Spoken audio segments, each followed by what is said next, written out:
Want to sync your Facebook account with TikTok using your iPhone? Here's a quick step-by-step guide to connecting your accounts. First, open the TikTok app. Tap on the profile, located at the bottom right corner. Tap on the three-line icon menu on the top right corner of the screen and select Settings and Privacy.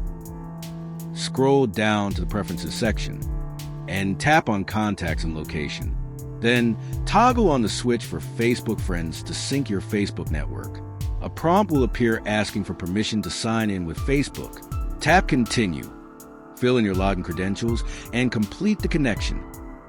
And that's how you sync your Facebook account with TikTok using your iPhone. If you found this video helpful, give it a thumbs up and subscribe for more tips. Thanks for watching.